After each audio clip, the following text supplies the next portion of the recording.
Bonjour à vous, ici David Laroche de la série Wake Up Call, votre rendez-vous pour booster et secouer votre vie.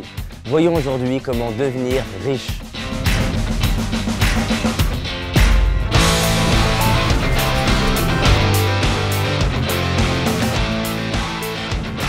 J'imagine que vous avez envie de plus de richesse dans votre vie, peut-être de la richesse relationnelle, peut-être de la richesse financière, peut-être de la richesse humaine, peut-être de la richesse spirituelle. C'est quoi être riche? Finalement, être riche, c'est quelque chose que je dois définir moi-même. Il y a des milliardaires qui se sentent pauvres, il y a des personnes qui ont peut-être juste quelques euros sur leur compte et qui se sentent très riches. Donc finalement, la richesse, c'est quelque chose qui est propre à soi et qui est important de définir. Dans le cadre de cette vidéo, on va parler de richesse au sens large, avec une petite connotation autour de l'argent, parce que j'imagine que si vous avez cliqué sur cette vidéo, vous aviez l'idée que c'était par rapport à l'argent. Encore une fois, je pense vraiment qu'on peut accéder au bien-être, au bonheur sans argent. Je pense que l'argent est une ressource qui permet de manifester des projets et des rêves au service des autres. Je pense vraiment que l'argent est une énergie de circulation et qui est juste le fruit de la valeur qu'on apporte aux autres. Donc pour moi, l'argent ne peut être ni positif ni négatif, c'est juste le médium, le moyen d'échange entre les talents des gens sur cette terre.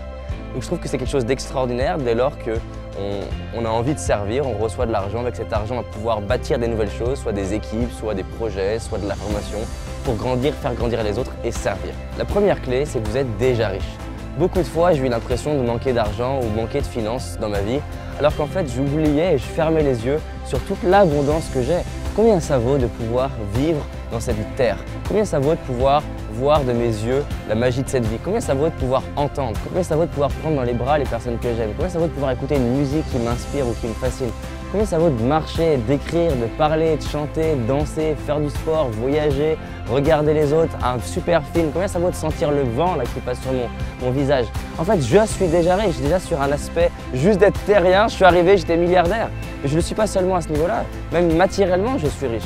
Vous savez qu'à l'époque de Louis XVI, il y avait très peu de salles de bain et à peine des chaises pour tout le monde, même pour les foyers les plus riches. Aujourd'hui, avoir des chaises et des salles de bain, c'est une norme. Donc en fait, on est plus riche que Louis XVI l'était et Louis XIV l'était.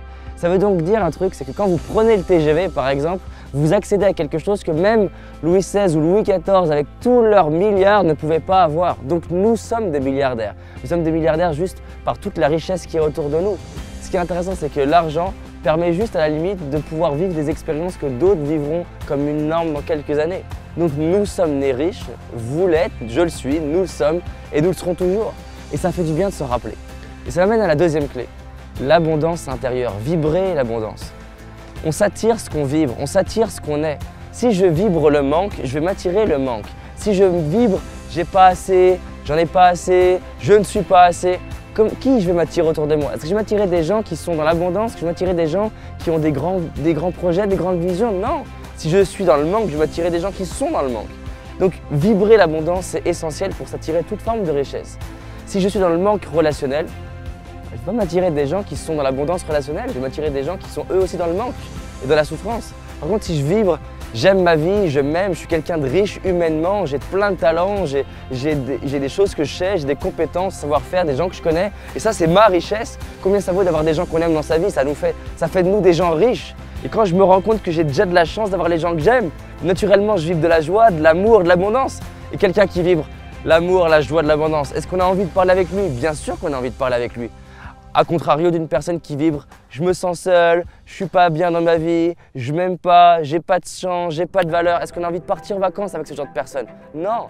Donc l'abondance appelle l'abondance. Et c'est pareil au niveau financier. Ce que j'ai observé en interviewant, en étudiant, en décortiquant la réussite de millionnaires et de milliardaires, c'est que ces personnes-là, qu'elles aient de l'argent sur le compte ou non, elles se sentent riches.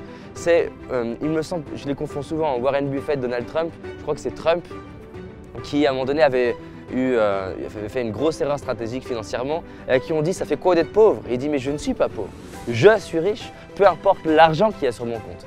Et ça c'est fondamental. Si je confonds l'avoir et l'être, ben, j'ai un problème. Je suis riche et toute ma vie je le serai. Donc la richesse extérieure et matérielle et relationnelle et spirituelle n'est que le reflet de ma richesse à l'intérieur. Mais je dois le reconnaître. Je dois reconnaître que je suis une opportunité et je dois vibrer ça parce que du coup, je vais donner envie à d'autres personnes de vivre une aventure avec moi. La troisième clé pour être riche, et alors je sais que ça vous paraît basique, mais pourtant je vois tellement de gens qui oublient ça, c'est apporter de la valeur. Je vois des gens qui disent « ouais, j'aimerais être riche en 10 minutes, être riche en 1 an ». Et en fait, ils pensent à eux, moi. Mais en fait, la clé, elle n'est pas là, c'est les autres. Parce que pourquoi les gens me donneraient de l'argent si je ne leur apporte pas de la valeur? Entre deux chirurgiens, pourquoi il y en a un qui est plus payé qu'un autre? Parce qu'il y en a un qui a plus bossé qu'un autre, un qui est plus talentueux qu'un autre. Si je dois me faire opérer du cœur, il y en a un qui a un taux de réussite de 80%. Donc j'ai 20% de chance de mourir. Et imaginons qu'il est à un tarif de 1000 ce que vous voulez. Et que l'autre, il a un tarif de 2000, mais j'ai 98% de chance de survivre. Est-ce qu'à votre avis, j'ai envie de mettre le double d'argent? Bah forcément. Parce que ma vie est en jeu, parce que ma vie a de la valeur, bah je vais être prêt à mettre de la valeur financière en échange de tout le savoir-faire de la personne.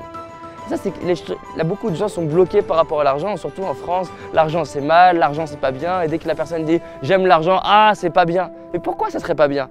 Parce que l'argent n'est que le reflet de ce que tu apportes aux autres et l'argent n'est qu'une énergie pour pouvoir apporter plus aux autres.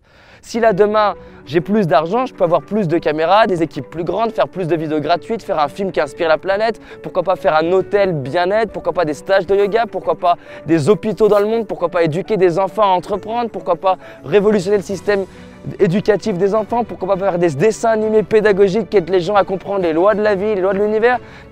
Tout est possible avec l'argent. Dès lors que j'ai une vision qui m'inspire, l'argent ne peut être que belle. Donc la clé numéro 3, c'est apporter de la valeur. Vous avez des dons, vous avez des talents, vous avez des choses qui sont particulières chez vous. Apporter de la valeur, c'est juste se dire, tiens, il y a des gens, ils ont des besoins. Tous les types de besoins. Besoin de temps, d'énergie, de ressources, de compétences, de savoir-faire, d'énergie, de réseau. Je vais me lever et me dire, allez, je vais les aider. Et dès qu'on commence à faire ça, bah bizarrement, qu'est-ce qui se passe? J'apporte de la valeur, bah les autres veulent me donner quoi? De la valeur. Pas forcément de l'argent, mais c'est une richesse. Ils vont me donner leur temps, leurs compétences, leurs ressources. Et il y a des projets qui vont se construire comme ça, même des fois sans argent, parce que les gens vont s'entraider et construire quelque chose de top. Alors je crois que c'est limitant, parce que l'argent est qu'un accélérateur, un facilitateur d'échange de talents. Donc je crois vraiment que l'argent c'est super et que faire tout en mode troc, c'est très limité. La quatrième clé, c'est de mettre mes talents au service. Je dirais que dans la troisième, j'apporte de la valeur. Je suis là en train de me dire, je veux donner. Si en entreprise, je bosse plus que les autres, mais forcément, je vais réussir. Les gens me disent, oui, mais comment je peux avoir une augmentation? Bah, bosse plus, apporte plus. Réponds aux besoins et aux désirs de tes supérieurs et tu verras, c'est naturel. Tu veux réussir en tant qu'entrepreneur, bah, tu ouvres les yeux sur le monde et tu te demandes là où tu peux apporter. La quatrième chose, cette fois, c'est d'orienter sur mes talents. C'est-à-dire là où j'ai quelque chose d'unique. L'intérêt, c'est quoi? C'est de kiffer sa vie, c'est de profiter de sa vie. Parce que si j'apporte et qu'en plus j'apporte dans ce que j'aime, je vois pas le temps passer, j'ai de la créativité, je suis déterminé, je suis persévérant. Quand j'entends des gens qui me disent « oui, mais mon fils il a des troubles d'attention ou de comportement », mais c'est n'importe quoi. La plupart du temps, les parents, je leur demande « est-ce que quand il joue aux jeux vidéo, il est concentré ?» Ah bah oui, là il est concentré. Est-ce que quand il drague, il est concentré? Ah bah là, c'est clair, il est concentré. Donc il n'a pas de problème de concentration. Ça veut juste dire que si on le met au bon endroit, en faisant les choses qu'il aime, il est motivé. Par contre, si on veut être motivé en faisant des choses qui ne me correspondent pas, je ne peux pas être motivé. On me prend là, moi je suis hyper motivé dans un boulot qui me fait chier, je ne serai pas motivé, je ne serai pas talentueux, je ne serai pas créatif, pas déterminé. Donc c'est à moi d'utiliser mes talents et de les mettre au service des autres. La cinquième clé, c'est de voir des bénéfices à avoir plus de richesse dans ma vie. Il n'y a aucune raison que je m'attire quoi que ce soit si mon cerveau n'associe pas plus de plaisir. Mon cerveau est une tête chercheuse à plaisir et en train d'éviter la douleur. Donc c'est quoi l'intérêt pour vous d'avoir plus d'argent, d'avoir plus de relations, d'avoir plus de ressources, de vous sentir plus riche dans votre vie? La majorité des gens, je leur pose la question, ils me sortent toujours des rêves des autres. Hollywood, la grande maison, la Ferrari. Mais c'est pas ça que vraiment les gens ont à cœur. J'adore poser la question aux gens, si tu étais milliardaire, qu'est-ce que tu continuerais à faire? La réalité, c'est que si j'étais milliardaire, je serais certainement ici, au même endroit, en train de vous faire cette vidéo. Il y aurait peut-être juste un hélicoptère qui me filme, c'est peut-être la seule différence. Il y aurait peut-être 22 caméras, il y aurait peut-être une équipe de 50 personnes, mais je serais en train de faire la même chose et en train de vous aider là à vous sentir plus riche dans votre vie et à vous sentir plus heureux parce que c'est plus fort que moi. Donc si j'avais 1 milliard, qu'est-ce que j'aimerais en faire? Bah, ce que je fais aujourd'hui. On a demandé à Zuckerberg, mais pourquoi tu ne vends pas de Facebook à 1 milliard d'euros? Il a dit, mais le truc, c'est que si je vendrais Facebook à 1 milliard d'euros, le seul truc que je ferais avec 1 milliard d'euros, c'est recréer un réseau social. J'en ai un, donc pourquoi le vendre? Et c'est ça la philosophie, c'est de faire des choses qui nous animent, qui nous passionnent. Faites une liste des bénéfices à avoir plus d'argent. Plus votre cerveau va avoir des bénéfices, plus vous allez vous en tirer. C'est le seul moyen de casser l'illusion de la société que l'argent c'est mal, que gagner de l'argent c'est devenir un gros con et toutes les croyances populaires qui bloquent complètement les gens. En coaching, j'ai tellement de gens qui viennent me voir en me disant je veux gagner le double de chiffre d'affaires ou le double d'argent. Et quand je creuse, on se rend compte que dans leur famille, l'argent c'est sale, l'argent c'est pas bien, que s'ils en gagnent, ils ont peur de perdre leurs parents, ils ont peur de perdre la reconnaissance de leurs amis, ils ont peur d'être trahis, trompés, dupés. Et ces croyances-là qui sont au niveau inconscient, tant qu'elles sont là, c'est comme si j'avais la tête qui veut partir ici, mais le corps qui lui a peur et part dans l'autre sens. Et je ne peux pas arriver à avoir plus de richesse en faisant comme ça. La 6e clé, c'est d'être prêt à payer le prix. Avoir plus d'argent, avoir plus de richesse, avoir plus de relations, il y a un prix à payer. Être en couple, il y a un prix à payer. Avoir des enfants, il y a un prix à payer. Être en couple, c'est une forme de richesse. Avoir des enfants, c'est une forme de richesse. Prendre soin de son corps, c'est une forme de richesse. Mais il n'y a rien où il n'y a pas un prix à payer. Si je veux avoir le physique de Ronaldo, ben, je vais devoir m'entraîner, il y a un prix à payer. Si je veux avoir les performances d'un sportif de haut niveau, je vais m'entraîner comme un sportif de haut niveau. Les gens, ils veulent le fantasme, mais pas le prix à payer. Et c'est ça qui permet de savoir ce qui est vraiment juste pour moi. Moi, j'adore la restauration, mais le prix à payer d'avoir un restaurant, il est trop élevé pour moi. Donc, c'est pas pour moi pour aujourd'hui. Donc peut-être que le prix à payer pour vous d'être millionnaire, il est trop élevé et c'est pas pour vous. Et je pense vraiment qu'on peut être tellement plus heureux en faisant des choses qui vraiment on aime. Et c'est ça pour moi, c'est de vous demander est-ce que je suis prêt à payer le prix pour avoir la richesse que je veux. Et de faire le tri, peut-être que cette forme de richesse-là, vous êtes prêt à payer le prix et peut-être pas celle-ci. Et c'est ça le meilleur moyen de se sentir riche. La 7e clé, c'est la certitude. Plus vous aurez de la certitude, plus vous allez attirer de la richesse. Là où il y a de la certitude, il y a de la richesse. Là où il y a de la certitude, il y a de l'argent. Là où il y a de la certitude, il y a de la confiance. Et la 8e clé, c'est de se demander, avec cette richesse relationnelle et financière et humaine et spirituelle, comment je vais l'utiliser pour servir plus? Parce que c'est une loi, si je n'utilise pas les ressources qu'on me donne au service du reste, eh ben, naturellement ça bloque, l'énergie elle ne circule pas. L'argent pour l'argent, ça ne sert à rien. Donc faites une liste de choses que vous allez apporter au monde en ayant plus d'argent. Par exemple, je vous l'ai dit, si là on me donne 1 milliard, un des premiers trucs que je fais, c'est de recruter des équipes et faire un film pour inspirer la planète. Un deuxième truc que je fais, c'est mettre en place au moins un petit village, une petite ville bien-être avec des stages de yoga, une école dédiée à éduquer les enfants sur l'intelligence émotionnelle et leurs rêves. Et voilà ce que je ferais avec de l'argent. Donc je vois déjà comment servir. Alors qu'est-ce qu'on a vu? 1. Vous êtes déjà riche, plus riche que Louis XVI ou Louis XIV. Vous avez accès au TGV, à l'avion, à la télé. C'est incroyable. Aujourd'hui, avec quelques euros, on accède à Internet dans un cybercafé, n'importe où dans le monde, et on peut accéder aux meilleurs et aux plus grands esprits de la planète et s'instruire. C'est un truc de fou.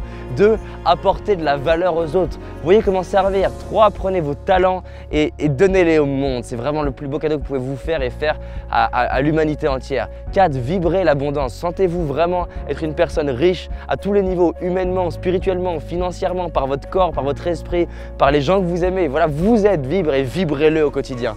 5. Voyez des bénéfices, avoir plus de richesse dans votre vie. Faites une liste de bénéfices. 6. Soyez prêts à vivre le prix à payer pour avoir cet argent. 7. Ayez la certitude. Développez votre certitude et votre ancrage dans le sol. Et 8. Voyez comment vous allez utiliser cet argent pour servir la planète. Comment vous allez utiliser ces richesses pour servir davantage la planète. Donc c'est quoi finalement devenir riche? Devenir riche, c'est réaliser que je le suis déjà, c'est vibrer l'abondance et c'est servir l'humanité par rapport au vide du monde.